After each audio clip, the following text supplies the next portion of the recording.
Okay, നമുക്ക് ഇന്ന് പഠിക്കേണ്ടത് റിട്ടേൺസ് ആണ്.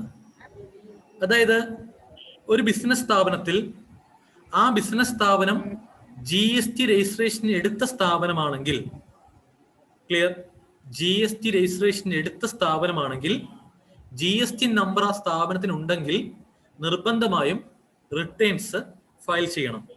ക്ലിയർ? സോ നമുക്ക് നിലവിൽ GSTയിൽ പ്രധാനമായും രണ്ട് തരം രജിസ്ട്രേഷൻ ടൈപ്പ് ഉണ്ട്. ഒന്ന് നോർമൽ അല്ലെങ്കിൽ റെഗുലർ എന്ന് നമ്മൾ വിളിക്കുന്ന ടൈപ്പ്. നോർമൽ ടൈപ്പ് രജിസ്ട്രേഷനും ഉണ്ട്, റെഗുലർ എന്ന് വിളിക്കുന്ന ടൈപ്പ് രജിസ്ട്രേഷനും ഉണ്ട്. Normal or regular. രണ്ട്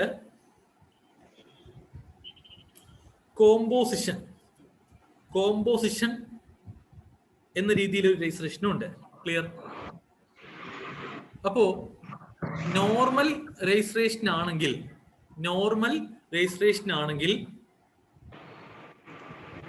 മന്ത്ലി, എല്ലാ മാസവും മന്ത്ലി 2 റിട്ടേൺസ് ഫയൽ ചെയ്യണം. മന്ത്ലി 2 റിട്ടേൺസ് നമ്മൾ ഫയൽ ചെയ്യണം. ക്ലിയർ? ഓക്കെ.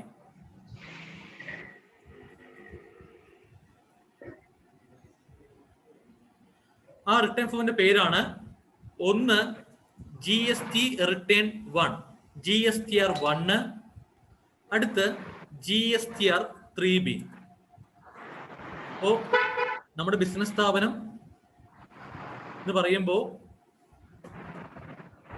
നോർമൽ റെഗുലർ ആണെങ്കിൽ 2 returns GSTR 1, GSTR 3B.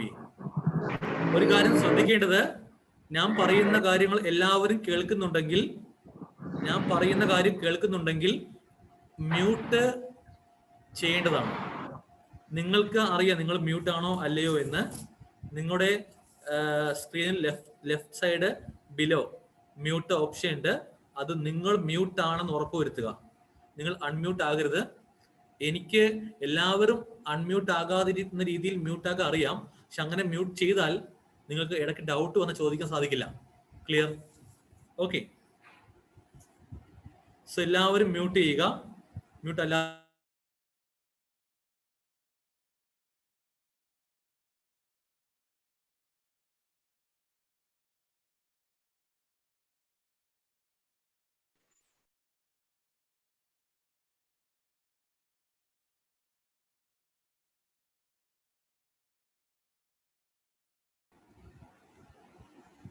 Okay. അപ്പോ നമുക്ക് 2 തരം റിട്ടേൺ ഫോംസ് ഉണ്ട് അല്ലെ? 2 ടൈപ്പ് ഉണ്ട് രജിസ്ട്രേഷൻ, നോർമൽ അല്ലെങ്കിൽ കോമ്പോസിഷൻ. നോർമൽ ആണെങ്കിൽ മന്ത്ലി, എല്ലാ മാസവും നമ്മൾ എന്ത് ചെയ്യണം? റിട്ടേൺസ് ഫയൽ ചെയ്യണം. ക്ലിയർ? അല്ലാന്നുണ്ടെങ്കിൽ കോമ്പോസിഷൻ ആണെങ്കിൽ മന്ത്ലി റിട്ടേൺസ് ഒന്നും ചെയ്യേണ്ട ആവശ്യമില്ല. ക്വാർട്ടർലി മീൻസ് ഓരോ 3 മാസം കൂടുമ്പോൾ റിട്ടേൺ ഫയലിംഗ് വരുന്നുണ്ട്. ക്ലിയർ? ഓരോ 3 മാസം കൂടുമ്പോൾ റിട്ടേൺ ഫയലിംഗ് ചെയ്യേണ്ടതുണ്ട്. ശരിക്കും 3 മാസം കൂടുമ്പോൾ റിട്ടേൺ എന്ന് വിളിക്കത്തില്ല. ശരിക്കും ജസ്റ്റ് ഒരു പേയ്മെന്റ് ചെയ്യാൻ വേണ്ടി മാത്രമുള്ള ഒരു ടൈപ്പ് ഓഫ് ചെല്ലാൻ ഫോം ആണത്. ഓക്കെ, പേയ്മെന്റ് മാത്രം ചെയ്യാനുള്ള ഒരു ടൈപ്പ് ഓഫ് ചെല്ലാൻ ഫോം ആണ് ചെയ്യേണ്ടത്. ആ ഒരു പേയ്മെന്റ് ചെയ്യുന്ന ഫോമിന്റെ പേരാണ് CMP 08. CMP 08 ഇതാണ് ഫോമിന്റെ പേര്. ഓക്കെ. അപ്പോ നിങ്ങൾ മനസ്സിലാക്കേണ്ടത്, നിങ്ങൾ ഒരു കമ്പനിയിൽ വർക്ക് ചെയ്യുകയാണെങ്കിൽ ആദ്യം മനസ്സിലാക്കേണ്ടത് ആ ബിസിനസ് സ്ഥാപനം നോർമൽ സ്കീം അല്ലെങ്കിൽ റെഗുലർ സ്കീം ആണോ, അതോ ആ ബിസിനസ് സ്ഥാപനം കോമ്പോസിഷൻ സ്കീം ആണോ എന്ന് അറിയണം. അതെങ്ങനെ അറിയും ചോദിച്ചാൽ, രജിസ്ട്രേഷൻ എടുത്തു കഴിയുമ്പോൾ നമുക്കൊരു സർട്ടിഫിക്കറ്റ് കിട്ടും. അതിൽ പറഞ്ഞിരിക്കും കോമ്പോസിഷൻ ആണോ റെഗുലർ ആണോ കേട്ടോ. അങ്ങനെ ഐഡന്റിഫൈ ചെയ്യുക. 90% ബിസിനസ് സ്ഥാപനങ്ങളും നോർമൽ ആണ്. ക്ലിയർ? അപ്പൊ കുറച്ച് മാത്രമേ എന്ത് വരുന്നുള്ളൂ? കോമ്പോസിഷൻ വരുന്നുള്ളൂ. അപ്പൊ ഈ കോമ്പോസിഷൻ ബന്ധപ്പെട്ട കാര്യങ്ങൾ നമ്മൾ പിന്നെ പഠിക്കും. ക്ലിയർ അല്ലേ? ഓക്കെ, ശരി. ഇനി ഒന്നുകൂടെ പറയാനുണ്ട്. നോർമൽ ഓർ റെഗുലർ ആണെങ്കിൽ മന്ത്ലി 2 റിട്ടേൺസ് ഫയൽ ചെയ്യും. GSTR 1 ചെയ്യും, GSTR 3B ചെയ്യും. കോമ്പോസിഷൻ ആണെങ്കിൽ മന്ത്ലി ഒന്നുമില്ല, ഓരോ 3 മാസം കൂടുമ്പോൾ ക്വാർട്ടേർലി ആണ് എന്ത് വരുന്നത്, CMP08 എന്ന ഫോമിൽ ടാക്സ് പേയ്മെന്റ് ചെയ്യും. ക്ലിയർ? 3 മനസ്സിലായിട്ടുണ്ട്. ഇനി നോർമൽ സ്കീം ആണെങ്കിൽ മന്ത്ലിക്ക് പുറമെ മാസം തോറും 1ഉം 3ഉം ചെയ്യും.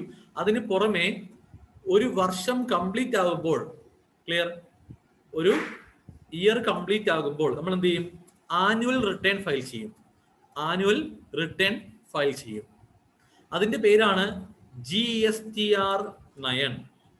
ഒരു വർഷം കംപ്ലീറ്റ് ആകുമ്പോൾ ഒരു വാർഷിക റിട്ടേൺ ഫയൽ ചെയ്യും.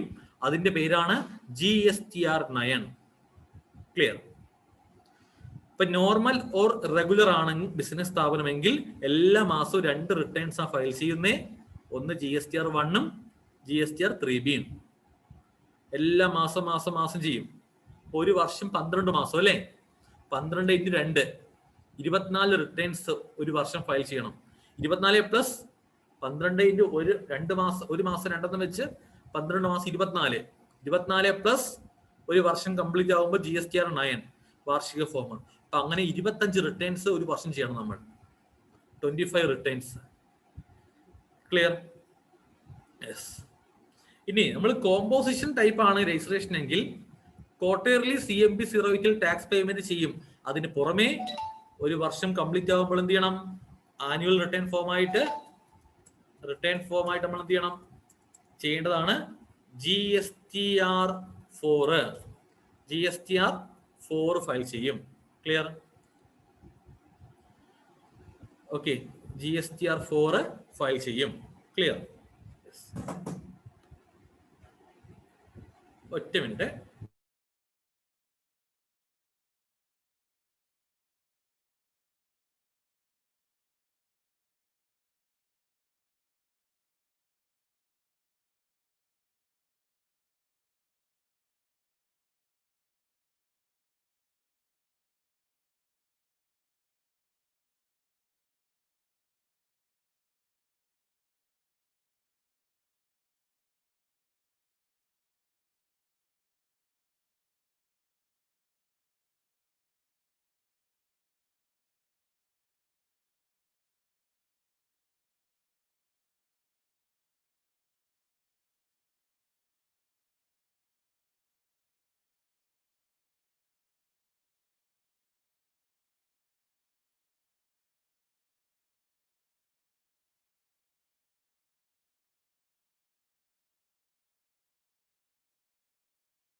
ഓക്കെ, അപ്പോ ഈ പറഞ്ഞ കാര്യം ഓക്കെ ആണല്ലോ അല്ലേ? ഇതിൽ ചോദിക്കാനുണ്ടോ? ഇല്ലല്ലോ. ചോദിക്കണമെങ്കിൽ ചോദിക്കാം. GSTR 4 എങ്ങനെയാണ്? അത് ഒന്നുകൂടെ പറയാമോ? അത് കോമ്പോസിഷൻ എന്ന് പറയുന്ന സ്കീം ആണെങ്കിൽ ഒരു വർഷം കംപ്ലീറ്റ് ആകുമ്പോൾ ചെയ്യേണ്ടതാണ് GSTR 4 വാർഷിക റിട്ടേൺ ഫോം. നോർമൽ സ്കീമിന് GSTR 9 പോലെ ഈ സ്കീമുകാർക്ക് വാർഷിക ഫോം GSTR 4. പിന്നെ GSTR 9 കഴിഞ്ഞ വർഷത്തുള്ളത് ഇതുവരെ ആയിട്ടില്ലല്ലോ അല്ലേ? ഇല്ല, നമുക്ക് ഇതിന്റെ ഡ്യൂ ഡേറ്റ് ഡിസംബർ 31 വരുന്നേ. ഡേറ്റ് ഒന്നും ആയിട്ടില്ല കേട്ടോ. ശരി, അപ്പൊ നമുക്ക് റിട്ടേൺ ഫോമിന്റെ ഒരു കാര്യം ക്ലിയർ ആകാൻ വേണ്ടി പറഞ്ഞത്.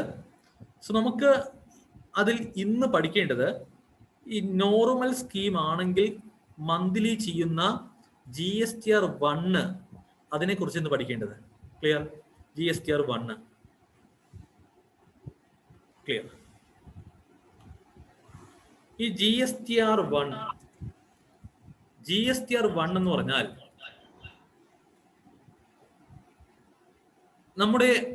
നമുക്കറിയാം മന്ത്ലി ആണ് GSTR 1 ചെയ്യേണ്ടത്.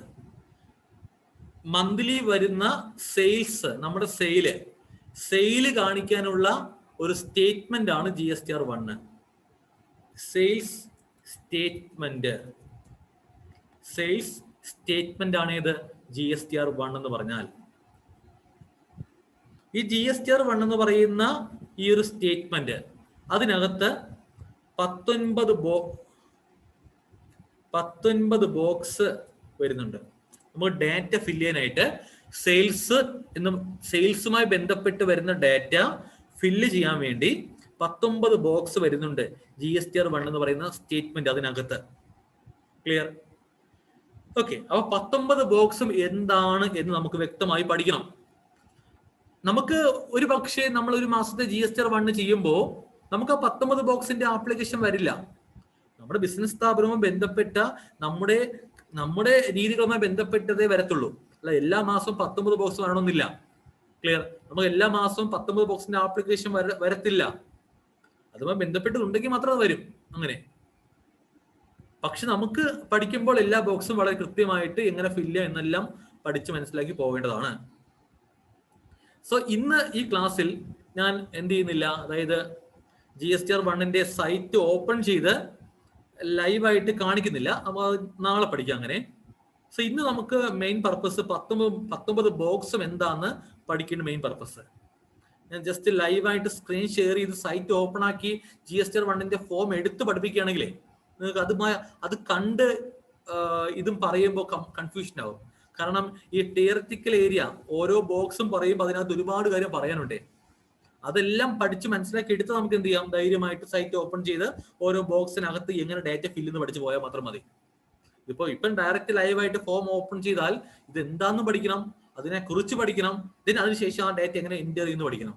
ഫുൾ കൺഫ്യൂഷൻ ആകും. വളരെ ക്ലിയർ ആയിട്ട് എന്ത് ചെയ്യുക, നമുക്ക് ഇന്ന് ഈ 19 ബോക്സ് എന്താന്ന് പഠിക്കാം. ഓക്കെ. അതിനുശേഷം നാളെ നമുക്ക് സൈറ്റ് ഓപ്പൺ ചെയ്ത് നോക്കുമ്പോൾ വളരെ ക്ലിയർ ആയിരിക്കും കാര്യങ്ങളൊക്കെ, പെട്ടെന്ന് നമുക്ക് ഐഡന്റിഫൈ ചെയ്യാൻ പറ്റും. ഓക്കെ. സോ നമുക്ക് ഓരോ ബോക്സ് വെച്ച് പഠിച്ചു പോവാം. നിങ്ങൾ ബുക്കിൽ നോട്ട് ചെയ്ത് പോകണം കേട്ടോ, പറയുന്ന പോയിന്റ് ഒക്കെ. ഞാൻ ഈ എക്സലിനകത്ത് എല്ലാം വ്യക്തമായിട്ട് എഴുതിയില്ല, ജസ്റ്റ് ഷോർട്ട് കട്ട് ആണ്. സോ നിങ്ങൾ ബുക്കിൽ എല്ലാം വളരെ വ്യക്തമായിട്ട് നോട്ട് ചെയ്ത് പോകേണ്ടതാണ്. നമുക്ക് GSTR1 കുറിച്ച് ഇനിയൊരു ഡൗട്ട് വരാനേ പാടില്ല. ഓക്കെ. ഒന്നാമത്തെ ബോക്സ് നോക്കാം. ഒന്നാമത്തെ ബോക്സ് എന്ന് പറഞ്ഞാൽ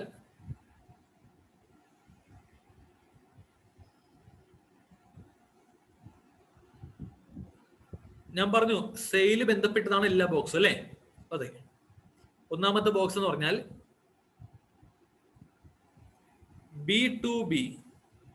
B2B സെയിലാണ് ഒന്നാമത്തെ ബോക്സ്. ഒന്നാമത്തെ ബോക്സിൽ നമ്മൾ കാണിക്കേണ്ടത് എന്താണ്? B2B സെയിലാണ്. എന്താണ് B2B സെയില്? B2B സെയിൽ എന്ന് പറഞ്ഞാൽ B2B, ബിസിനസ് ടു ബിസിനസ് എന്ന് പറഞ്ഞാൽ നമുക്ക് GST രജിസ്ട്രേഷൻ ഉണ്ട്, അതുകൊണ്ടല്ലോ ഇതൊക്കെ ചെയ്യുന്നേ. സോ നമ്മൾ സെയിൽ ചെയ്യുന്ന നമ്മുടെ കസ്റ്റമർക്കും GST നമ്പർ ഉണ്ടെങ്കിൽ എന്ന് പറഞ്ഞാൽ GST രജിസ്ട്രേഷനുള്ള കസ്റ്റമർക്ക് നമ്മൾ സെയിൽ നടത്തിയാൽ അത്തരം സെയിലാണ് B2B എന്ന ബോക്സിൽ കാണിക്കേണ്ടത്. ക്ലിയർ അല്ലേ? യെസ്. അപ്പോ GST രജിസ്ട്രേഷനുള്ള മറ്റൊരു ബിസിനസ് സ്ഥാപനത്തിന് നമ്മൾ സെയിൽ നടത്തിയാൽ ഉറപ്പായിട്ട് നമ്മൾ എന്ത് ചെയ്യും? അത് നമ്മുടെ B2B ബോക്സിൽ കാണിക്കണം. ക്ലിയർ? യെസ്. അതാണ് പ്രത്യേകത.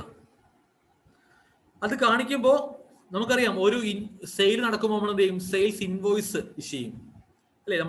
നമ്മളെല്ലാം പർച്ചേസ് ചെയ്യാൻ വേണ്ടി പോകുമ്പോൾ നമുക്ക് എന്ത് കിട്ടും?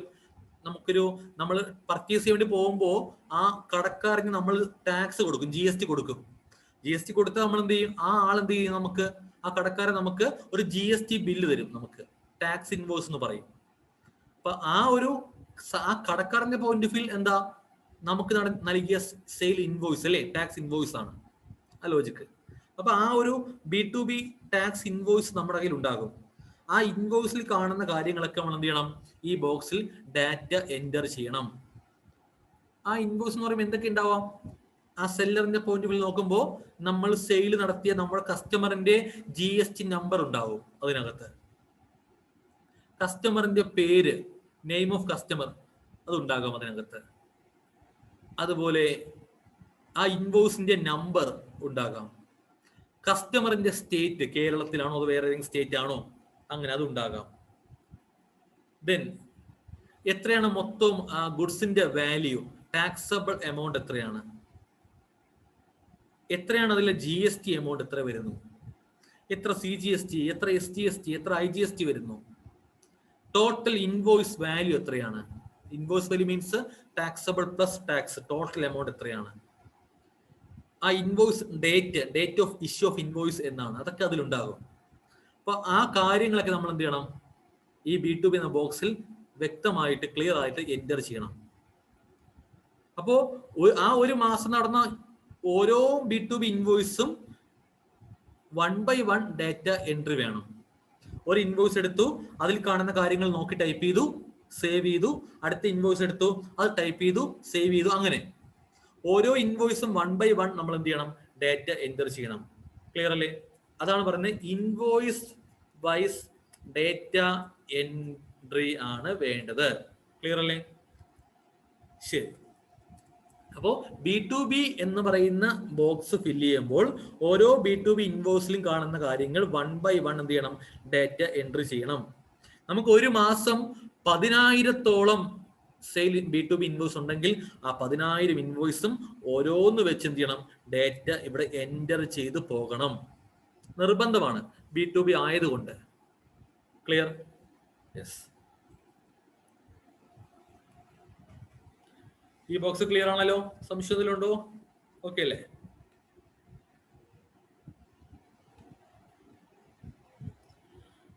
ശരി. ഇനി രണ്ടാമത്തെ ബോക്സ് എന്ന് പറഞ്ഞാൽ B2C ആണ്. B2C എന്ന് വെച്ചാൽ ബിസിനസ് ടു കസ്റ്റമർ അല്ലെ? എന്ന് പറയുമ്പോൾ നമ്മൾ സെയിൽ ചെയ്യുന്ന നമ്മുടെ കസ്റ്റമർക്ക് രജിസ്ട്രേഷൻ ഇല്ല എങ്കിൽ, GST രജിസ്ട്രേഷൻ ഇല്ലാത്ത കസ്റ്റമർക്ക് സെയിൽ നടത്തിയാൽ ആ സെയിലാണ് B2C. ഇപ്പോ നമ്മുടെ പോയിന്റ് ഓഫ് വ്യൂയിൽ GST രജിസ്ട്രേഷൻ ഇല്ലാത്ത മറ്റൊരു ബിസിനസ് സ്ഥാപനം, ഒരു അൺരജിസ്റ്റേർഡ് സ്ഥാപനം എന്ന് പറയും നമുക്ക് അതിനെ. അങ്ങനെ ഒരു അൺരജിസ്റ്റേർഡ് ബിസിനസ് സ്ഥാപനത്തിനെ നമ്മൾ സെയിൽ നടത്തിയാൽ അത് B2C സെയിൽ എന്ന് വിളിക്കാം. അതുപോലെ നമ്മളെ പോലെയുള്ള സാധാരണ എൻഡ് കൺസ്യൂമേഴ്സിന് സെയിൽ നടത്തിയാലും B2C ആണ്. ക്ലിയർ അല്ലേ? അപ്പൊ അങ്ങനെ ഒരു അൺരജിസ്റ്റേർഡ് ആയ ഒരാൾക്ക് ആ വ്യക്തി ജസ്റ്റ് ഒരു എൻഡ് കൺസ്യൂമർ ആകാം, അല്ലെങ്കിൽ അൺരജിസ്റ്റേർഡ് ആയ ഒരു ബിസിനസ് സ്ഥാപനമാകാം. സെയിൽ നടത്തി അത്തരം സെയിലാണ് നമ്മൾ എവിടെ കാണിക്കേണ്ടത്? B2C എന്ന് പറയുന്ന ബോക്സിൽ കാണിക്കേണ്ടത്. എന്നാൽ മൂന്നാമത്തെ ബോക്സിന് പ്രത്യേകതയുണ്ട്. മൂന്നാമത്തെ ബോക്സ് എന്താണ്? മൂന്നാമത്തെ ബോക്സും B2C ആണ്. മൂന്നാമത്തെ ബോക്സും B2C ആണ്. ക്ലിയർ? അപ്പൊ രണ്ടാമത്തെ ബോക്സും മൂന്നാമത്തെ ബോക്സും B2C ആണ്. അത് മനസ്സിലുണ്ടാവണം. അപ്പോൾ ഒരു കാര്യം മനസ്സിലാക്കാൻ സാധിക്കും നമുക്ക്. രണ്ടാമത്തെ ബോക്സും മൂന്നാമത്തെ ബോക്സും B2C എന്ന് പറഞ്ഞാൽ ഒരു ആവശ്യവും ഇല്ല എന്ന് കരുതിയിട്ട് അല്ലേ, എന്തെങ്കിലും ഒരു ആവശ്യം ഉണ്ടാകും രണ്ട് ബോക്സും. ഇല്ലെങ്കിൽ രണ്ട് ബോക്സ് ആയിട്ട് കാണിക്കില്ലല്ലോ, ഒറ്റ ബോക്സ് മതിയല്ലോ B2Cക്ക്. പ്രത്യേകത എന്തെന്ന് വെച്ചാൽ ഫസ്റ്റ് ഒന്നാമത്തെ ഈ ഫസ്റ്റ് B2C എന്ന് പറയുമ്പോൾ അത് B2C ലാർജ് എന്ന് വിളിക്കാം നമുക്കതിനെ. എന്താണ്? B2C large. B2C ലാർജ് ആണ് നമ്മുടെ രണ്ടാമത്തെ ഈ ബോക്സ്. മൂന്നാമത്തെ ബോക്സ് നമുക്ക് വിളിക്കാം B2C സ്മാൾ. B2C സ്മാൾ അല്ലെങ്കിൽ B2C അതേസ് എന്ന് വിളിക്കും അതിനെ. ക്ലിയർ അല്ലേ?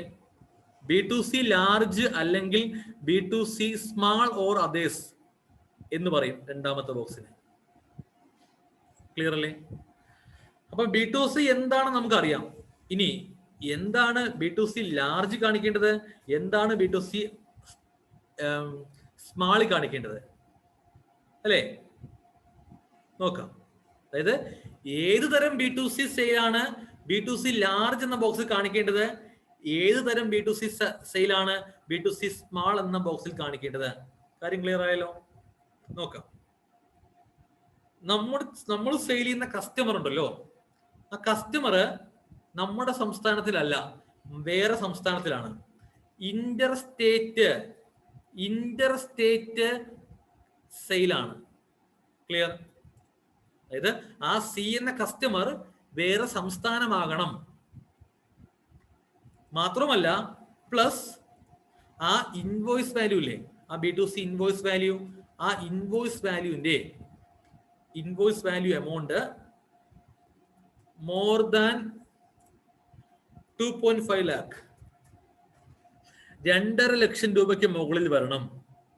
ഓ ആ സി എന്ന കസ്റ്റമർ വേറെ സംസ്ഥാനമാകണം, ആ ഇൻവോയ്സ് വാല്യൂ 2.5 lakh എബോവ് വരണം.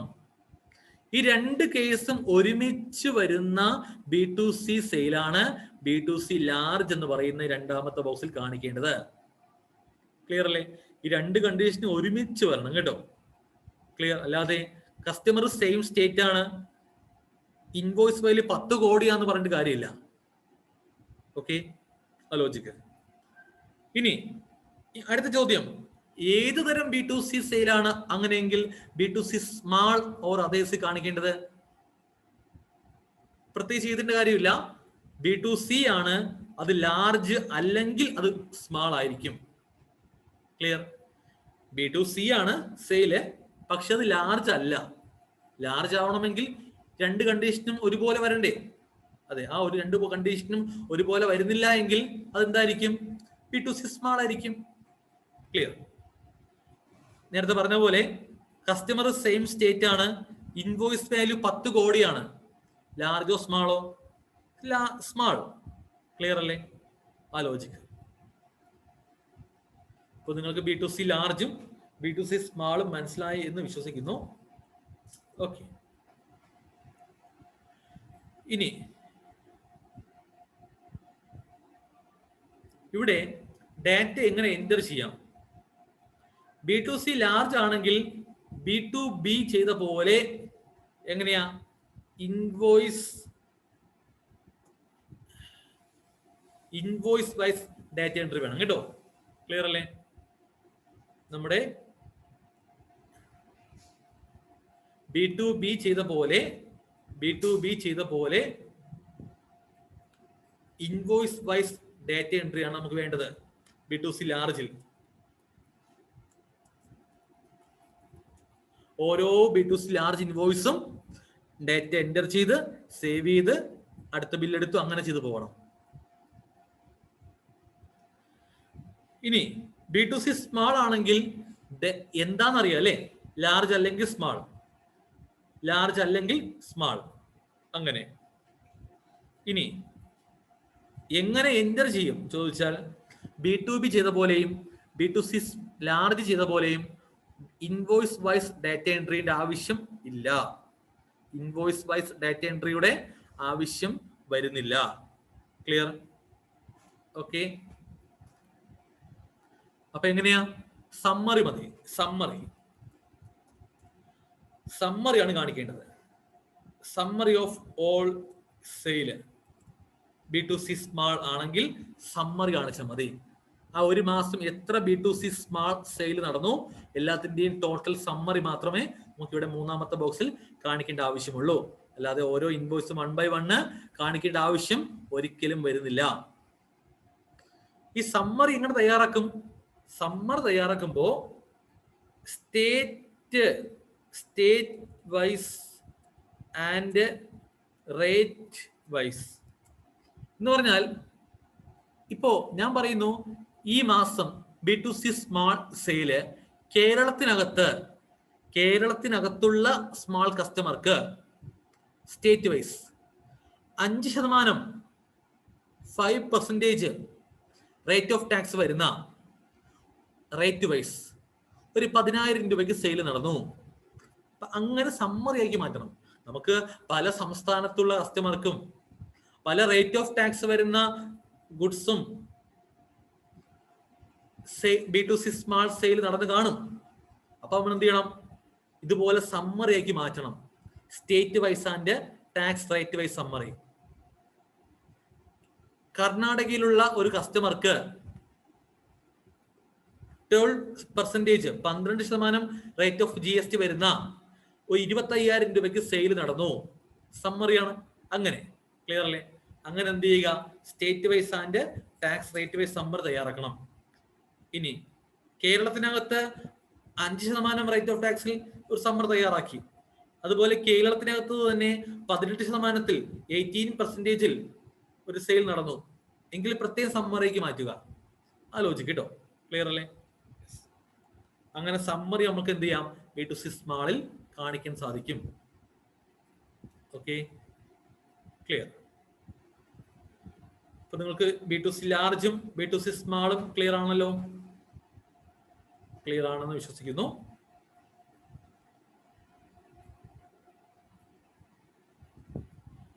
ഇനി 4ാമത്തെ ബോക്സ്,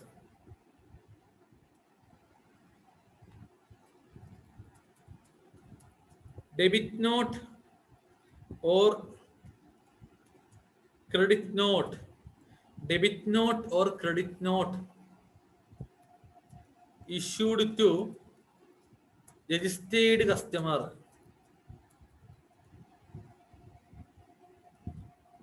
നമ്മൾ ഡെബിറ്റ് നോട്ടോ ക്രെഡിറ്റ് നോട്ടോ ഒരു രജിസ്റ്റേർഡ് കസ്റ്റമർക്ക് ഇഷ്യൂ ചെയ്താൽ അത് കാണിക്കേണ്ടതാണ് 4ാമത്തെ ബോക്സ്. 5ാമത്തെ ബോക്സും കൂടെ എഴുതാം. Debit note or credit note issued to unregistered customer. Clear? ഈ രജിസ്റ്റേർഡ് കസ്റ്റമർ എന്ന് വെച്ചാൽ ആരാ? B2B അല്ലേ? B2B കസ്റ്റമർക്ക് ഡെബിറ്റ് നോട്ടോ ക്രെഡിറ്റ് നോട്ടോ കൊടുത്തു എങ്കിൽ അത് കാണിക്കേണ്ടതാണ് ഏത്? 4ാമത്തെ ബോക്സ്. അതായത് നമ്മൾ 1ാമത്തെ ബോക്സ് അല്ലേ B2B, ആ 1ാമത്തെ ബോക്സിൽ നമ്മൾ കാണിച്ച B2B സെയില് ആ ഏതെങ്കിലും സെയിൽസിന് കറസ്പോണ്ടന്റ് ആയി നമ്മൾ ആ രജിസ്റ്റേർഡ് ആയ GST രജിസ്ട്രേഷനുള്ള കസ്റ്റമർക്ക് നമ്മൾ ഡെബിറ്റ് നോട്ടോ ക്രെഡിറ്റ് നോട്ടോ ഇഷ്യൂ ചെയ്തുവെങ്കിൽ അത് കാണിക്കേണ്ടതാണ് ഈ 4ാമത്തെ ബോക്സ്. ക്ലിയർ? 5ാമത്തെ ബോക്സോ debit note or credit note issued to unregistered customer.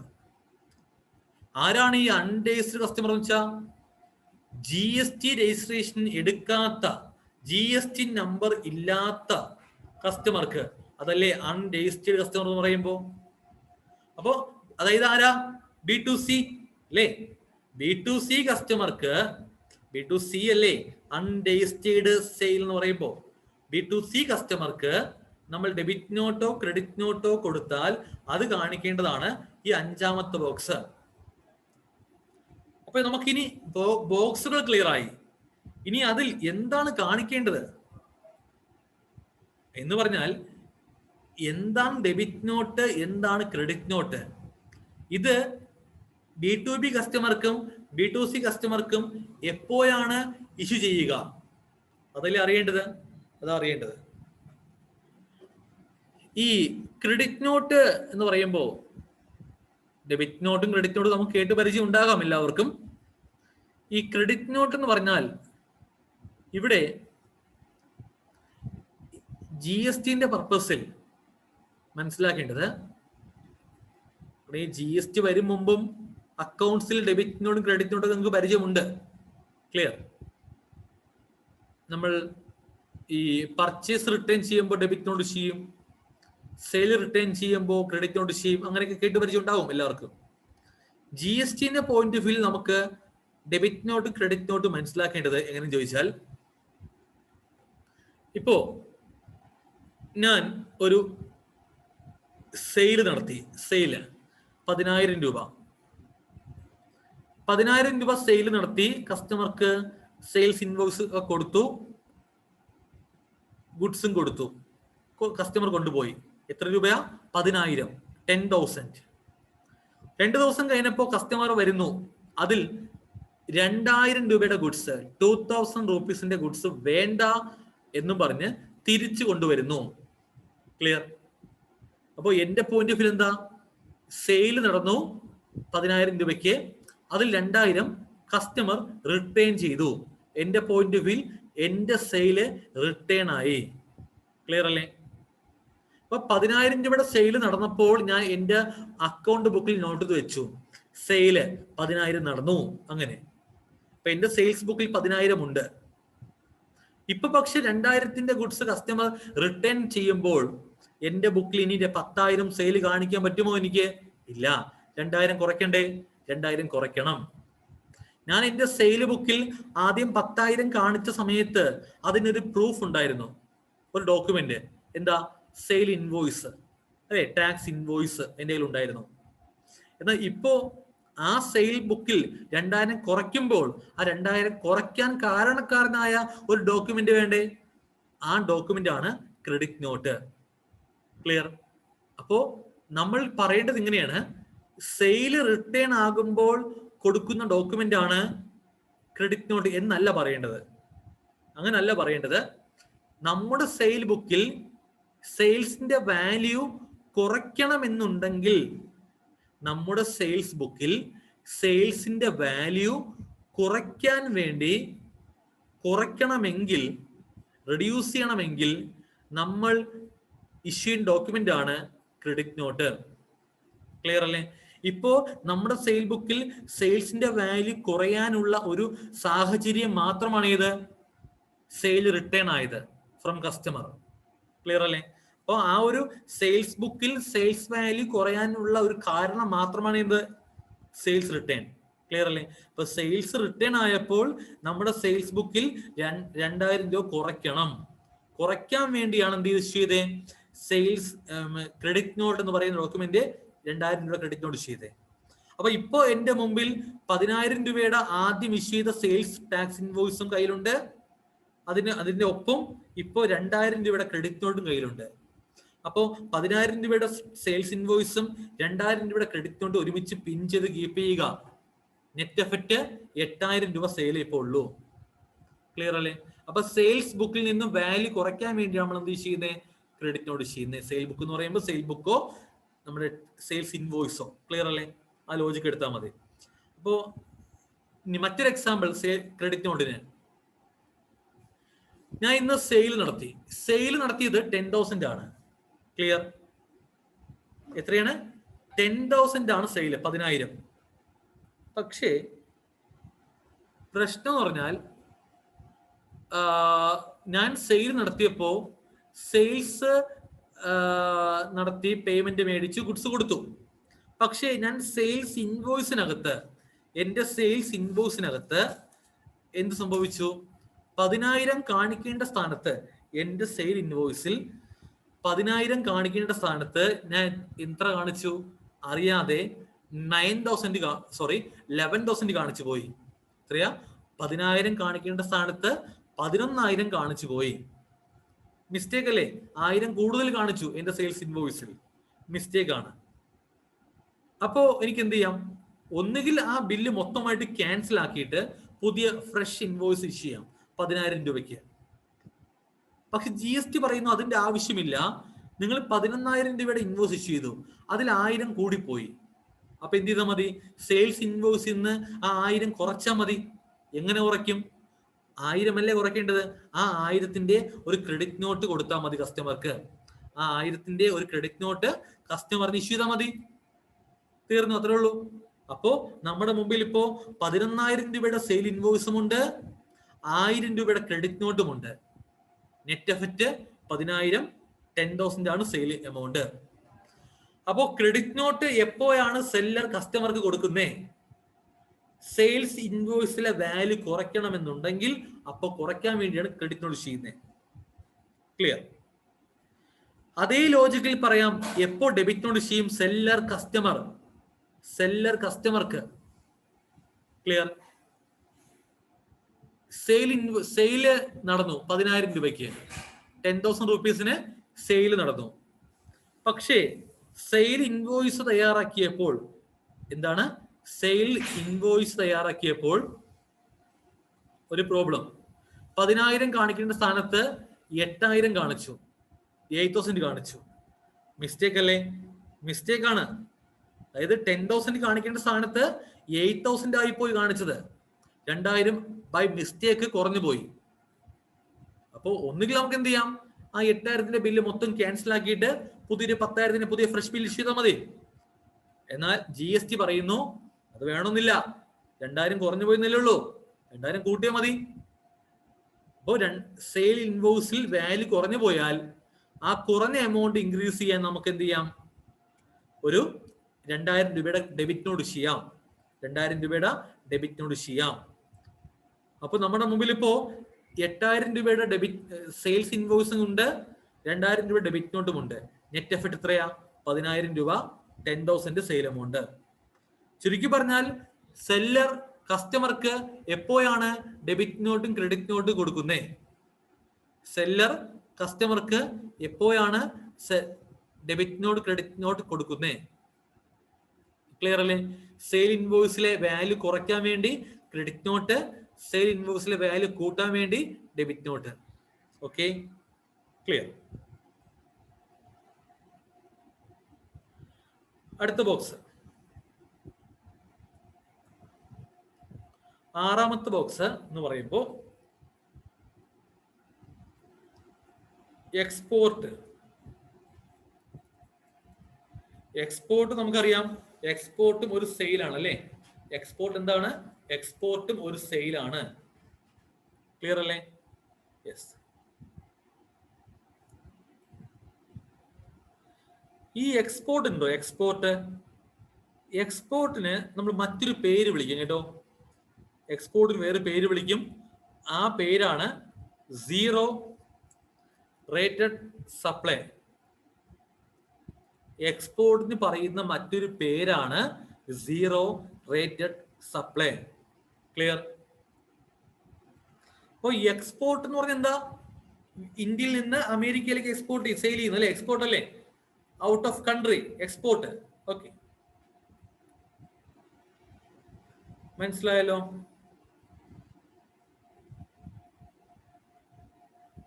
അതുപോലെയാണ് നമ്മുടെ വേറെ സംഭവം ഉണ്ട്.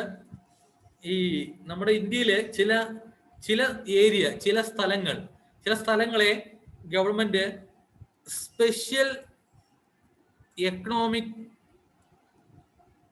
സോൺ അങ്ങനെ ഡിക്ലെയർ ചെയ്യും. ഈ ഒരു ഏരിയ സ്പെഷ്യൽ എക്കണോമിക് സോൺ എന്ന് പറയും, സെസ് യൂണിറ്റ് എന്ന് പറയും. അത്തരം സ്പെഷ്യൽ എക്കണോമിക് സോൺ ഉണ്ടെങ്കിൽ അത്തരം ഏരിയാസിനെ നമ്മൾ മറ്റൊരു കൺട്രി പോലെ ട്രീറ്റ് ചെയ്യും. ക്ലിയർ?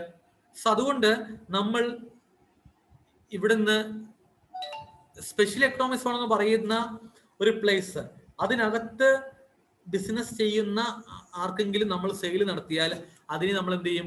എക്സ്പോർട്ട് പോലെ ട്രീറ്റ് ചെയ്യും. ക്ലിയർ അല്ലേ? Yes. So supply to special economic zone. Special economic സോണിനകത്തുള്ള ഒരാൾക്ക് നമ്മൾ സെയിൽ നടത്തിയാൽ അതിനെ നമ്മൾ എന്ത് ചെയ്യും? എക്സ്പോർട്ട് പോലെ ട്രീറ്റ് ചെയ്യും. അതുകൊണ്ട് തന്നെ അപ്പോ normal export to other country അല്ലെങ്കിൽ export to special economic zone, എന്തായാലും ഇത് എക്സ്പോർട്ട് ആണ്. അപ്പോ ഈ എക്സ്പോർട്ടിന് പറയുന്ന മറ്റൊരു പേരെന്താണ്? എക്സ്പോർട്ടിന് പറയുന്ന മറ്റൊരു പേരാണ് എന്ത്? Zero rated supply. ക്ലിയർ അല്ലേ? അത് മറന്നു പോകരുത്. എന്താണ് സീറോ റേറ്റഡ് സപ്ലൈ എന്ന് വിളിക്കും നമ്മൾ അതിനെ. മനസ്സിലായോ? യെസ്.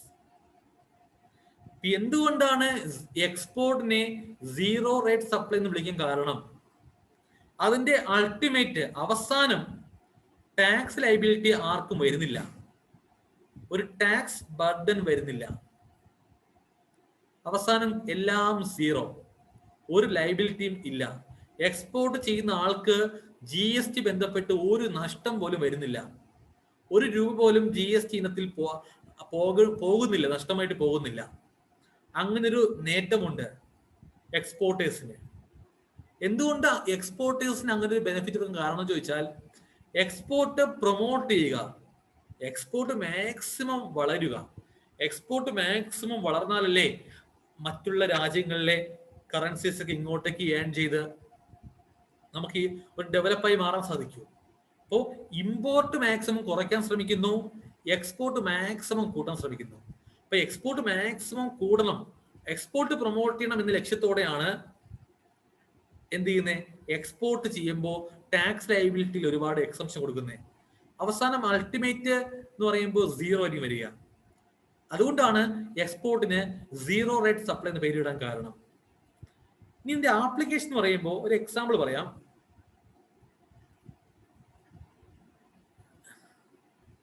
നമുക്ക് ഈ എക്സ്പോർട്ട് തന്നെ 2 തരം ഉണ്ട് കേട്ടോ. എക്സ്പോർട്ടിൽ എന്തുണ്ട്? 2 തരം എക്സ്പോർട്ട് ഉണ്ട് ഇവിടെ.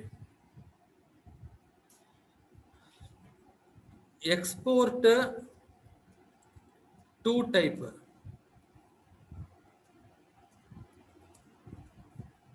ഒന്ന് എക്സ്പോർട്ട് വിത്ത് പേയ്മെന്റ്.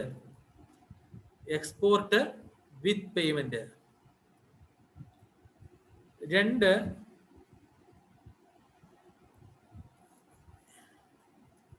Export without payment.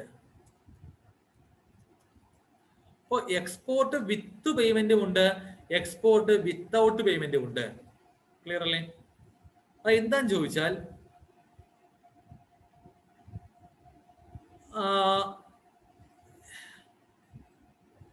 വേറൊന്നുമല്ല. ഫോർ എക്സാമ്പിൾ, ആദ്യം നമുക്ക് വിത്തൗട്ട് പേയ്മെന്റ് പറയാം. അതായത് എക്സ്പോർട്ട് ചെയ്യുമ്പോൾ വിത്തൗട്ട് പേയ്മെന്റ് ഒന്നും അടയ്ക്കണ്ട, ഒന്നുമില്ല, ഫ്രീ ആയിട്ട് എക്സ്പോർട്ട് ചെയ്യാം. ഫോർ എക്സാമ്പിൾ, ഞാനൊരു മൊബൈൽ ഷോപ്പ് റൺ ചെയ്യുന്ന ആളാണ്. ഞാനൊരു മൊബൈൽ ഫോണ് എൻ്റെ ഷോപ്പിൽ പർച്ചേസ് നടത്തി. 10,000 രൂപ. ഫോർ എക്സാമ്പിൾ 10,000 രൂപയാണ് മൊബൈലിന്റെ പ്രൈസ് വരുന്നത്. 10,000 രൂപയുടെ ഒരു മൊബൈൽ ഫോൺ എന്ത് ചെയ്തു? ഞാൻ പർച്ചേസ് നടത്തി. ക്ലിയർ? ഇവിടെ എക്സാമ്പിൾ പറയുമ്പോൾ പറയുന്ന റേറ്റ് ഓഫ് ടാക്സ് 5 ആണ്. 5% ആണ് റേറ്റ് ഓഫ് ടാക്സ്. സങ്കല്പിക്കുക. ഓക്കെ. അപ്പോ 10,000 രൂപയുടെ ഒരു മൊബൈൽ ഫോൺ ഞാൻ പർച്ചേസ് നടത്തിയപ്പോൾ ഞാൻ 500 എന്ത് ചെയ്തു? GST കൊടുത്തു. ക്ലിയർ? ഇപ്പൊ ടോട്ടൽ 10,500 കൊടുത്താണ് മൊബൈൽ ഫോൺ ഞാൻ പർച്ചേസ് ചെയ്യുന്നത്. ക്ലിയർ? യെസ്. അപ്പോ ഈ 500 രൂപ ഞാൻ കൊടുത്ത 500 രൂപ എനിക്ക് ഇൻപുട്ട് അല്ലേ? എനിക്ക് ഇൻപുട്ട് ആണ്. അതായത് ഈ 500 എനിക്ക് ക്ലെയിം ചെയ്യാം. ക്ലിയർ? ഓക്കെ. ഇനി ഈ 10,500 കൊടുത്താണ് മൊബൈൽ ഫോൺ പർച്ചേസ് നടത്തിയത് അല്ലേ? ഈ മൊബൈൽ ഫോണിനെ എന്താ ചെയ്യാൻ വേണ്ടി പോകുന്നത്? എക്സ്പോർട്ട്. ഈ പർച്ചേസ് നടത്തിയ ഈ മൊബൈൽ ഫോണ് എക്സ്പോർട്ട് ചെയ്യുമെന്നുണ്ടെങ്കിൽ ഈ 500 രൂപയില്ലേ, ഈ 500 രൂപ എനിക്ക് എന്ത് കിട്ടും? എനിക്കിത് റീഫണ്ട് കിട്ടും. റീഫണ്ടിന് വേണ്ടി ആപ്ലിക്കേഷൻ കൊടുക്കാം ഈ 500 ഇൻപുട്ട്. GSTയില് പർച്ചേസ് ചെയ്യുമ്പോൾ കൊടുക്കുന്ന ഇൻപുട്ട് ടാക്സ് സാധാരണ നമ്മൾ ക്ലെയിം ചെയ്യാറാ പതിവ് അല്ലേ? എന്നാൽ എക്സ്പോർട്ട് ചെയ്യുമ്പോൾ, in the case of export, നമുക്ക് എന്ത് ചെയ്യാം? ആ ഇൻപുട്ട് നമുക്ക് റീഫണ്ട് ആയിട്ട് ക്ലെയിം ചെയ്യാം. മീൻസ് കയ്യിൽ ക്യാഷ് ആയിട്ട് വരും, നമ്മുടെ അക്കൗണ്ടിലെ ക്യാഷ് ആയിട്ട് വരും. മനസ്സിലായോ? യെസ്. ഓക്കെ, ശരി. അപ്പൊ നമുക്കിനി എക്സ്പോർട്ട് ചെയ്യാലോ. എക്സ്പോർട്ട് ചെയ്യുമ്പോൾ എന്താ പ്രത്യേകത? അതായത് 10,000 രൂപയ്ക്ക് മേടിച്ച ഗുഡ്സ് 10,000 രൂപയ്ക്ക് എക്സ്പോർട്ട് ചെയ്യില്ലല്ലോ. 2,000 പ്രോഫിറ്റ് കൂട്ടാം, 12,000 രൂപയ്ക്ക് എക്സ്പോർട്ട് ചെയ്യാം. അപ്പോൾ എക്സ്പോർട്ട് ചെയ്യുമ്പോൾ 12,000 രൂപ വരും. ഓക്കെ. GST എന്താ വരുന്നത്? എക്സ്പോർട്ട് ആകുമ്പോൾ എന്ത് GST ആ? IGST അല്ലേ? ഔട്ട് ഓഫ് സ്റ്റേറ്റ് IGST വരും. IGST എത്ര വരുന്നത്? IGST വരുന്നത് 0 എന്ന് കാണിക്കണം അവിടെ. കാരണം എക്സ്പോർട്ട് ചെയ്യുമ്പോൾ എന്താ വരുന്നത്? 0 വരുന്നത് 0. ക്ലിയർ അല്ലേ? അപ്പൊ ടോട്ടൽ എക്സ്പോർട്ട് വാല്യൂ എത്രയാ? ടോട്ടൽ എക്സ്പോർട്ട് വാല്യൂ എന്ന് പറയുമ്പോൾ 12,000 അല്ലേ? ക്ലിയർ അല്ലേ? അപ്പൊ നിങ്ങൾ 0 ആണെന്ന് കരുതിയിട്ട് 0 കാണിക്കേണ്ട ആവശ്യമില്ലല്ലോ. അങ്ങനല്ല, 0 കാണിച്ചു തന്നെ പോകണം അവിടെ. കാരണം ഈ എക്സ്പോർട്ട് എന്ന് പറയുമ്പോൾ ശരിക്കും ടാക്സിൽ നിന്ന് ഇളവ് കൊടുത്ത ഒന്നൊന്നും അല്ല. ടാക്സ് ഉണ്ട്. Tax rate will be 0. Tax rate will be 0. ആ ലോജിക്ക്. അപ്പൊ നിങ്ങൾ എക്സ്പോർട്ട് ഇൻവോയ്സ് തയ്യാറാക്കുമ്പോൾ അതിനകത്ത് ഇതുപോലെ കാണിക്കണം. Export taxable value 12,000, IGST amount 0, total export value 12,000. അങ്ങനെ എന്ത് ചെയ്യുക? നിർബന്ധമായും കാണിച്ചു പോകണം. ക്ലിയർ? യെസ്. ഇനി ഒരു പ്രത്യേകതയുണ്ട്.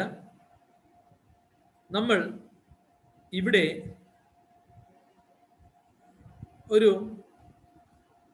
ഇനി ഒരു കാര്യം പറയാം.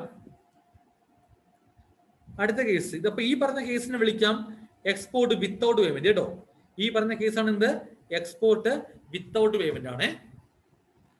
വേറെ ടാക്സ് ഒന്നും പേയ്മെന്റ് ചെയ്യാതെ നമ്മൾ എന്ത് ചെയ്യുന്നു? വളരെ ഫ്രീ ആയിട്ട് നമ്മൾ എന്ത് ചെയ്യുന്നു?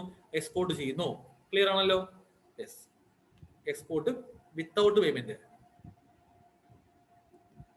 Export without payment. ശരി. ഇനി എക്സ്പോർട്ട് വിത്ത് പേയ്മെന്റ് പറയാൻ പോകുന്നത്. ഈ സെയിം എക്സാമ്പിൾ എടുക്കാം നമുക്ക്. മൊബൈൽ ഫോൺ പർച്ചേസ് നടത്തി. ഒരു മിനിറ്റ്.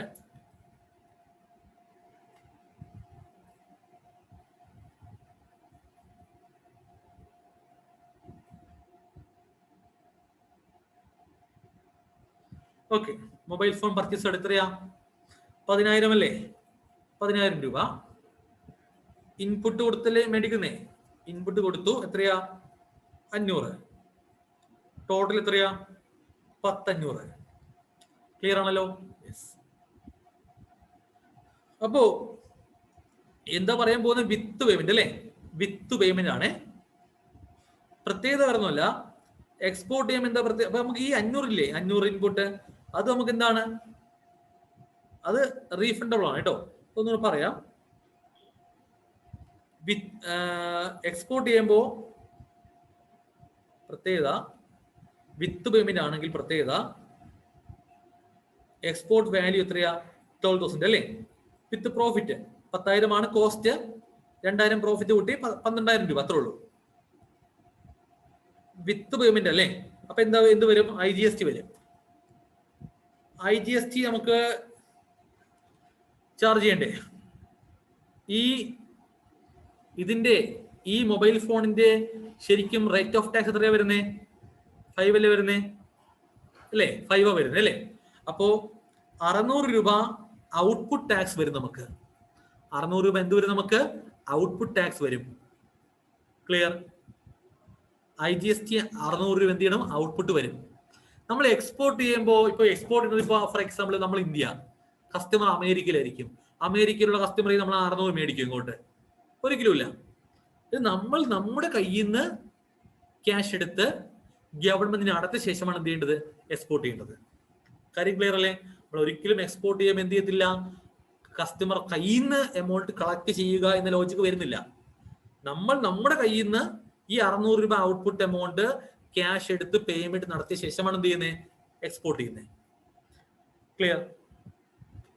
ഇവിടെ നോക്കേണ്ടത് ഈ 600 രൂപ ഉണ്ടല്ലോ, 600 രൂപ ഔട്ട്പുട്ട് അല്ലേ? അത് അതുപോലെ എടുത്ത് അടയ്ക്കേണ്ട ആവശ്യമില്ല. ആ 600 നിന്നും നമുക്ക് എന്ത് ചെയ്യാം? ഇൻപുട്ട് ടാക്സിൽ ഇവിടെ 500 രൂപ, ആ ഇൻപുട്ട് പതിയെ മൈനസ് ചെയ്യാം. അത് ഇൻപുട്ട് ക്ലെയിം എടുത്തു. ദെൻ ബാക്കി എത്ര വരും? 100 അല്ലേ? ആ 100 രൂപ മാത്രം ഔട്ട്പുട്ട് ക്യാഷ് ആയിട്ട് അടച്ചാൽ മതി. ക്യാഷ് ആയിട്ട് അടച്ചാൽ മതി. ക്ലിയർ അല്ലേ? കാര്യം ക്ലിയർ ആണോ? യെസ്. അപ്പൊ 100 രൂപ ക്യാഷ് അടച്ചു അല്ലേ? അപ്പൊ നിങ്ങളോട് ചിന്തിക്കേണ്ടത്, ഈ എക്സ്പോർട്ട് എന്ന പ്രവൃത്തി വന്നപ്പോൾ നമ്മളെ കയ്യിൽ നിന്ന് ക്യാഷ് ആയിട്ട് മൊത്തം എത്ര രൂപ പോയി? കയ്യിൽ നിന്ന് ക്യാഷ് ആയിട്ട് മൊത്തം എത്ര രൂപ നഷ്ടപ്പെട്ടു എന്ന് ആലോചിച്ച് നോക്കിയേ. ഇപ്പോ ഈ 100 രൂപ നഷ്ടപ്പെട്ടു അല്ലെ? കയ്യിൽ നിന്ന് പോയി.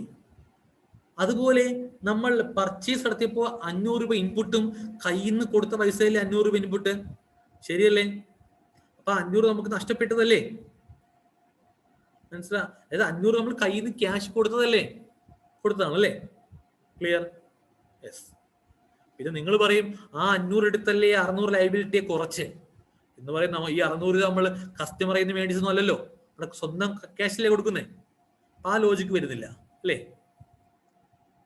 അതായത് ഞാൻ പറയുന്നു, ഈ 500 രൂപ നഷ്ടമല്ലേ? കാരണം 500 രൂപ ക്യാഷ് ഇൻപുട്ട് കൊടുത്ത് അല്ലേ പർച്ചേസ് നടത്തിയത്. അപ്പോൾ ആ 500 നഷ്ടമാണല്ലോ അല്ലേ? ആ 500 എടുത്ത് ഔട്ട്പുട്ടായ 600 സെറ്റ് ഓഫ് ചെയ്ത് കുറച്ചു എന്ന് പറഞ്ഞിട്ട് കാര്യമുണ്ടോ? കാരണം 600 രൂപ നമ്മുടെ പൈസയല്ലേ?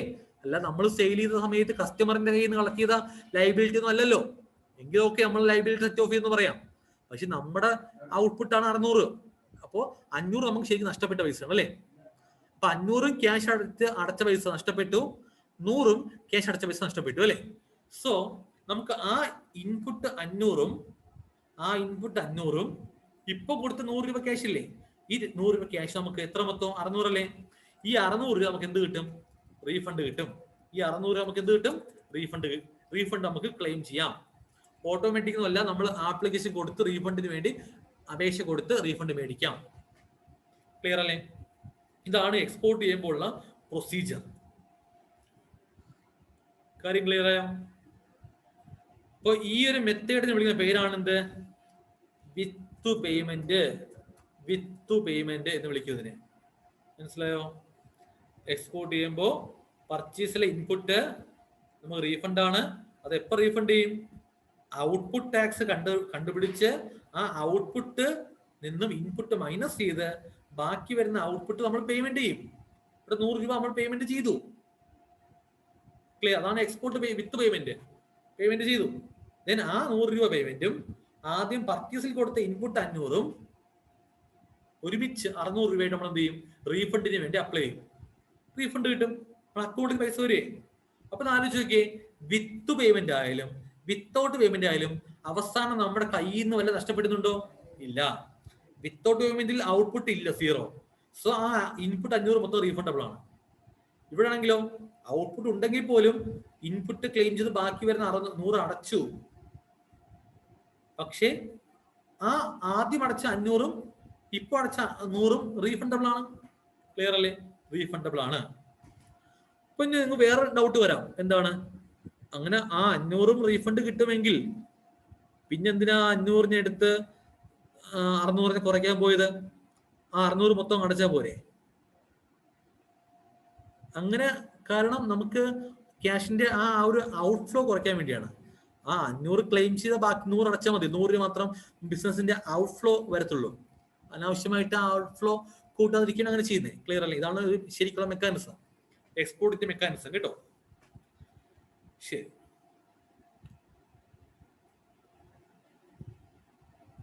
ഇനി ഒരു കാര്യം പറയാനുണ്ട്. ഇതാണ് വിത്ത് പേയ്മെന്റ് അല്ലേ? ഈ ഇനി പറയേണ്ടത് വിത്തൗട്ടിലാണ്. വിത്തൗട്ട് എന്ന് പറയുമ്പോൾ ടാക്സ് അടയ്ക്കാതെ എക്സ്പോർട്ട് ചെയ്യുന്നത്. അതായത് ഈ പറയുന്ന IGST എമൗണ്ട് ഒന്നും നമ്മൾ കമ്പ്യൂട്ട് ചെയ്യുന്നില്ല അല്ലെ, അതില് എമൗണ്ട് ഒന്നും അടയ്ക്കേണ്ടി വരുന്നില്ല, അങ്ങനെയൊക്കെ വരുന്നുള്ളൂ അല്ലെ. ഇതൊക്കെ എന്തിനാ ചെയ്യുന്നേ? ഒരു കൺട്രോൾ മെക്കാനിസം, എക്സ്പോർട്ട് ഒന്ന് കൺട്രോൾ ചെയ്യുക. എക്സ്പോർട്ട് മൊത്തം 0 എന്ന് കരുതിയിട്ട് അതിനിടയിൽ എന്തെങ്കിലും ഫ്രോഡ് കാണിക്കുമോ എന്ന് കരുതിയിട്ട് ഒന്ന് കൺട്രോൾ ചെയ്യുക. അതിനു വേണ്ടി ഇതൊക്കെ ചെയ്യുന്നേ. അപ്പോ ഈ വിത്തൗട്ട് പേയ്മെന്റിൽ കൺട്രോൾ ഒന്നും ഇല്ലേ? ചോദ്യം വരാം. അതിനും കൺട്രോൾ ഉണ്ട്.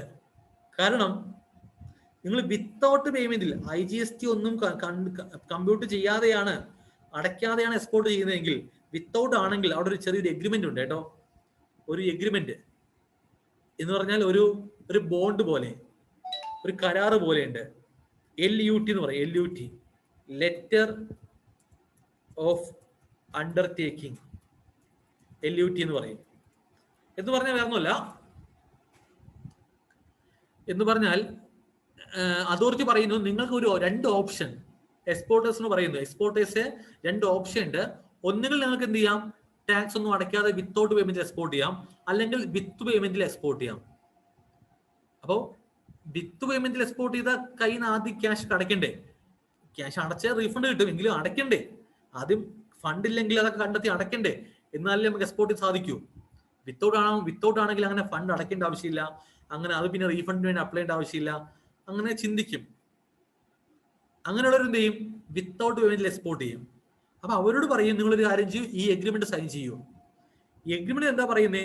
എഗ്രിമെന്റ് പറഞ്ഞ കാര്യം വേറൊന്നുമല്ല, നിങ്ങൾ എക്സ്പോർട്ട് ഇൻവോയ്സ് എന്ന് തയ്യാറാക്കി, ഇന്നാണ് എക്സ്പോർട്ട് ഇൻവോയ്സ് തയ്യാറാക്കിയെങ്കിൽ ഇന്ന് മുതൽ 3 മാസം 3 മന്ത് അതിനുള്ളിൽ എക്സ്പോർട്ട് നടക്കണം.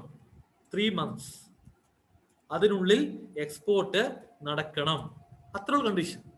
From the date of export invoice എന്ന് തയ്യാറാക്കി അന്ന് മുതൽ 3 മാസം അതിനുള്ളിൽ എക്സ്പോർട്ട് നടക്കണം. അത്രയുള്ള കണ്ടീഷൻ. അങ്ങനെ നടന്നില്ലെങ്കിലോ, ഇന്ന് എക്സ്പോർട്ട് ഇൻവോയ്സ് തയ്യാറാക്കി 3 മാസമായിട്ടും എക്സ്പോർട്ട് നടന്നിട്ടില്ലെങ്കിലോ, 3 മാസം കഴിഞ്ഞിട്ടാണ് എക്സ്പോർട്ട് നടക്കുന്നതെങ്കിൽ അന്ന് നമ്മൾ എന്ത് ചെയ്യേണ്ടി വരും? ഇവിടെ ചെയ്ത IGST എമൗണ്ടില്ലേ, അന്ന് അടയ്ക്കേണ്ടി വരും. അത്രേ ഉള്ളൂ. ക്ലിയർ അല്ലേ? 3 മാസം കഴിഞ്ഞിട്ടാണ് എക്സ്പോർട്ട് ചെയ്യുന്നതെങ്കിൽ അന്ന് നമ്മൾ ഇതുപോലെ IGST കമ്പ്യൂട്ട് ചെയ്ത് 600 രൂപ കിട്ടും. ക്ലിയർ? ഇൻപുട്ട് 500 മൈനസ് ആക്കി ബാക്കി 100 രൂപ അടയ്ക്കാൻ വരും. അന്ന് അടയ്ക്കുകയാണെങ്കിൽ അന്ന് 100 രൂപ മാത്രം അടച്ചാൽ പോരാ. 100 രൂപയും 100ന്റെ 3 മാസം ഡിലേ ആയില്ലേ, 100ന്റെ 18% ഇൻട്രസ്റ്റ് വരും. ക്ലിയർ അല്ലേ? 18% നമുക്ക് എന്ത് വരും? ഇൻട്രസ്റ്റ് വരും. ഇൻട്രസ്റ്റ് പലിശ വരും. ക്ലിയർ? അതുകൂടെ ചേർത്ത് അടയ്ക്കേണ്ടി വരും അന്ന്. ക്ലിയർ? ദെൻ റീഫണ്ട് അപ്പോ എത്ര മുതൽ അടയ്ക്കും? 118 അടയ്ക്കും. 118. ക്ലിയർ? ദെൻ റീഫണ്ട് ക്ലെയിം ചെയ്യുമ്പോൾ അടച്ച 18% കിട്ടത്തില്ല, നഷ്ടം, ലോസ് ആണ്. 100 റീഫണ്ട് ക്ലെയിം ചെയ്യാം. അത്രേ ഉള്ളൂ. ക്ലിയർ? ആ കണ്ടീഷൻ പറയുന്നത് കൊണ്ടാണ് എഗ്രിമെന്റ് പറയുന്നത്. ആ പോയിന്റ് ഇതിൽ പറയും. ജസ്റ്റ് ടിക്ക് ചെയ്ത് കൊടുത്ത് സൈൻ ചെയ്യുക, അത്രേ ഉള്ളൂ. ക്ലിയർ അല്ലേ? ഓക്കെ. ഇത്രയും കാര്യമാണ് നമുക്ക് എന്ത് ചെയ്യേണ്ടത്, എക്സ്പോർട്ട് ചെയ്യുമ്പോൾ ശ്രദ്ധിക്കേണ്ട പ്രധാനപ്പെട്ട പോയിന്റ്. സംശയമുണ്ടോ? നമ്മളിവിടെ 6 ബോക്സ് പറഞ്ഞു. ഈ 6 ബോക്സിൽ ഏതെങ്കിലും ബോക്സ് സംശയമുണ്ടോ?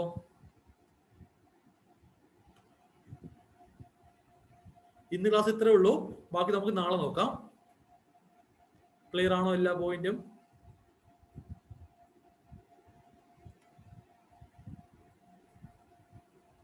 സംശയമുണ്ടോ?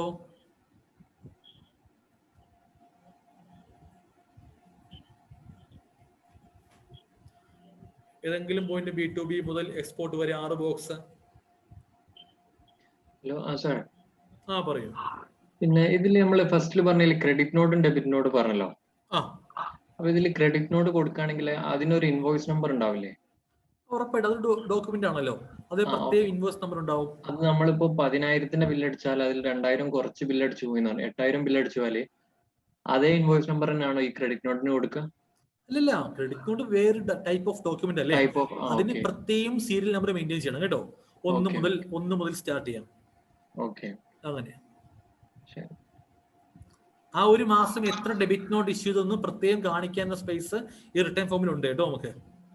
അപ്പൊ നമുക്കത് അല്ല, ഈ ഡെബിറ്റ് നോട്ട് ചെയ്യുന്നത് ഇന്ന ഇൻവോയ്സ് നമ്പറിന്റെ ബില്ലാണെന്നുള്ളത് മനസ്സിലാവും അതിനകത്ത്? ശരിക്കും ഒരു 6 മാസം മുമ്പൊക്കെ ഈ GSTR 1-നകത്ത് ക്രെഡിറ്റ് നോട്ട് ഡെബിറ്റ് നോട്ട് കാണിക്കുന്ന സ്ഥലത്ത് അങ്ങനെ ഒരു ഓപ്ഷൻ ഉണ്ടായിരുന്നു. ഏത് ഇൻവോയ്സ് നമ്പർ ഉള്ള ബില്ലിന് കറസ്പോണ്ടന്റ് ആണ് credit note debit not issue ചെയ്യുന്നുണ്ടായിരുന്നു കേട്ടോ. ഇപ്പൊ അത് കാണുന്നില്ല, ഇത് കളഞ്ഞു. അത് ക്ലിയർ? ഓക്കെ.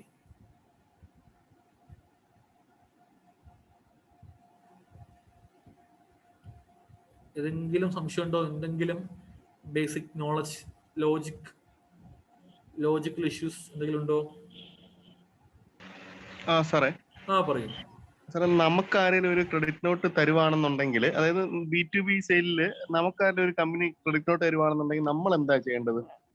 നമുക്ക് ക്രെഡിറ്റ് നോട്ട് തന്നാൽ നമ്മുടെ പോയിന്റ് ഓഫ് വ്യൂ അത് നമ്മുടെ പർച്ചേസ് റിട്ടേൺ ആയി അല്ലേ, അത് നമുക്ക് നമ്മുടെ പർച്ചേസിൽ കുറച്ച് കാണിച്ചാൽ മതി കേട്ടോ. നമ്മുടെ പർച്ചേസിലും ഇൻപുട്ടും കുറച്ച് കാണിച്ചാൽ മതി. അല്ല, വേറൊരു കേസില്ല. ഒരു കമ്പനി നമ്മള് അവരുടെ നിന്ന് പ്രൊഡക്റ്റ് മേടിച്ചു, നമ്മൾ റീസെയിൽ ചെയ്തപ്പോൾ കസ്റ്റമറുടെ സൈറ്റ് ചെയ്തപ്പോഴത്തേക്ക് ആ പ്രൊഡക്റ്റ് കംപ്ലൈന്റ് ആയിരുന്നു. അപ്പം അവര് നമുക്ക് പണ്ടത്തെ പ്രൊഡക്റ്റ് തിരിച്ചു കൊടുത്തിട്ട് പുതിയ പ്രൊഡക്റ്റ് തന്നു. അപ്പൊ നമുക്കൊരു ക്രെഡിറ്റ് നോട്ട് അവർ തന്നിരുന്നു. അപ്പൊ നമ്മൾ എന്തെങ്കിലും പ്രത്യേകിച്ച് അവർക്ക് തിരിച്ചു കൊടുക്കാനുണ്ടോ? ഡെബിറ്റ് നോട്ട് എല്ലാം കൊടുക്കണോ? അങ്ങനെ എന്തെങ്കിലും ഉണ്ടോ? നമുക്ക് അക്കൗണ്ടിങ് പർപ്പസിന് സെൽഫായിട്ട് നമുക്ക് എന്ത് ചെയ്യാം, വേണമെങ്കിൽ ഡെബിറ്റ് നോട്ട് മെയിൻറ്റെയിൻ ചെയ്യാമെന്നുള്ളൂ കേട്ടോ. അല്ല, ആ B2B കസ്റ്റമർക്ക് B2B പാർട്ടിക്ക് നമ്മൾ തിരിച്ചൊന്നും കൊടുക്കേണ്ട കാര്യമില്ല അല്ലേ? നമ്മുടെ സൈഡിൽ നിന്ന് പ്രത്യേക ഒരു ഡെബിറ്റ് നോട്ടിന്റെ പർപ്പസ് ശരിക്കും വരുന്നില്ല. ക്ലിയർ? നമ്മൾ റിട്ടേൺ ചെയ്യുമ്പോൾ ആ സപ്ലയർ നമ്മളെ ഏൽപ്പിക്കുന്ന ക്രെഡിറ്റ് നോട്ട് നമ്മൾ മെയിൻറ്റെയിൻ ചെയ്യുക കൃത്യമായിട്ട് കേട്ടോ. അത് നിർബന്ധമുള്ളൂ. ഓക്കെ. അത് GST ഒന്നും കാണിക്കേണ്ട കാര്യമില്ല അല്ലേ? നമ്മുടെ അക്കൗണ്ട് പരമായിട്ട് ജസ്റ്റ് വെക്കണമെന്നല്ലേ ഉള്ളൂ ഡെബിറ്റ് നോട്ട് അല്ലേ? അതെ. കാരണം ഇപ്പോ പർച്ചേസ്, ഇപ്പൊ ഈ സെയിൽ കാണിക്കാൻ വേണ്ടി GSTR 1 ഉള്ളതുപോലെ പർച്ചേസ് കാണിക്കാൻ വേണ്ടി പ്രത്യേക ഒരു സ്റ്റേറ്റ്മെന്റ് ഇപ്പൊ നിലവിലില്ല. അതുകൊണ്ട് അതിന് ഒരു ഇമ്പോർട്ടൻസും ഇല്ല കേട്ടോ GSTയില്. ക്ലിയർ? ശരി.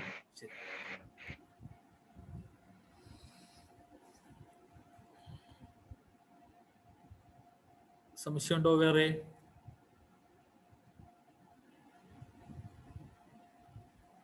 ഒരു വീഡിയോ അപ്ലോഡ് ചെയ്യൂലേ? വീഡിയോ അപ്ലോഡ് ചെയ്യട്ടോ.